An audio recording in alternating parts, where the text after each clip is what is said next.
depressed, frustrated, sad, confused. You want answer. Let's talk. Give me a message sa page ko sa Philippine Dating Coach and you can have one-on-one coaching with Coach Baze, your dating coach. Just please subscribe to my channel and hit the bell button. Alright, so it's been couple of days since hindi ako nakapag-upload but right this moment, meron tayong pag-uusapan na malupit.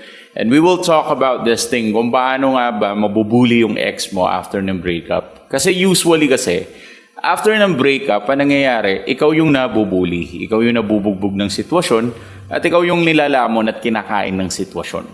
And because of that, hindi ko nakikita na sobrang practical nun dahil ang ending, after talaga ng breakup, laging kawawa ka. Diba? So, hindi ka rin naman natutuwa sa ganun. At gusto mong baligtarin yung sitwasyon kaso hindi mo kaya. At ang rason kaya hindi mo kayang baligtarin ang sitwasyon is dahil, simple lang, mahal mo eh. Kapag mahal mo yung ex mo, willing kang magparaya. After kasi ng breakup, yung love na meron ka, lalo siya nag-increase. At dun sa love na pag-increase na yun, talagang sinurpass niya yung level na comfortable ka lang dati na hindi mo masyado iniisip ex mo. Iniisip mo lang noon, trabaho, pamilya, pera, activities, or kung nag-aaral ka man, mga ganun. Parang yun lang ang iniisip mo dati. May sarili kang buhay dati, may sarili kang mundo. Kumbaga yung espasyo ng isip mo, marami siyang laman. Iniisip mo lang kung ano yung magiging palabas sa Netflix, sa next season. Mga ganun-ganun lang iniisip mo last time. And then, since no nag-start ang breakup, nagkaroon ka ng major problem dahil wala ka ng ibang inisip ngayon kundi paano mo i-fix ang relationship mo. Paano mo i-fix ang ex mo at paano mo i-fix itong life mo ngayon dahil nga you feel a little bit bullied na. Dahil since nung nanlamig ang ex mo, actually bago breakup, panlalamig muna, di ba? Since nung nanlamig yung ex mo, since nung naramdaman mo na para siyang yelo, para siyang malamig na, alam mo yun, para siyang frozen foods na hindi mo man lang maluto, hindi mo man lang magalaw. Nung naramdaman mo na wala na siyang feeling sa'yo, na-anticipate mo na rin na eventually magkakaroon ng major breakup. Di ba? Nakita mo yun, na-anticipate mo ang major breakup is mangyayari na rin eventually. And it will ruin your life in a sense. And you know that, right? Alam mo na it will ruin everything about you. Kaya sa sobrang durog na durog mo during that time, lalong nag-increase yung love mo. At ang reason kung bakit lalong nag-increase yung love mo is kasi ang gusto mo sana mangyari is ma-redeem. Ma-redeem mo yung ex mo from this kind of thing na gusto mong mabawi siya. Kaya yung love mo nag-increase siya. Ngayon, pag-usapan natin kung paano babawiin si ex at paano bubugbugin yung feelings niya para siya naman yung makawawa. And by this moment, what I want you to do is just to do the same thing na ginagawa sa'yo ng ex mo. So, paano mo ito gagawin? Number one, the best advice that I can tell you right now is just to take a break from being too high or too hot. Take a break from being too fire. Masyado kang aggressive sa relationship that you want to get your ex back immediately. Yung feelings mo is non-stop siya. Kahit anong advice ng tropa, mother, at kahit anong sarili mong advice, hindi mo matanggap. Kasi mahal na mahal mo, sobrang agresibo mo, para kang tren na rumaragasa. Hindi ka mapigilan dahil sa pagmamahal mo na hindi mo mapigilan sa ex mo. And that's what you feel. That's how you feel. That's how miserable you are right now.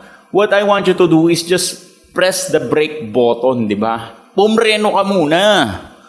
Huwag mo muna madaliin. Dahan-dahan lang. Masyado kang agresibo eh. Parang, alam mo yun, parang wag ganun, Brad. Wag ganun, okay? Dear, my friend, girl, wag ganun, okay?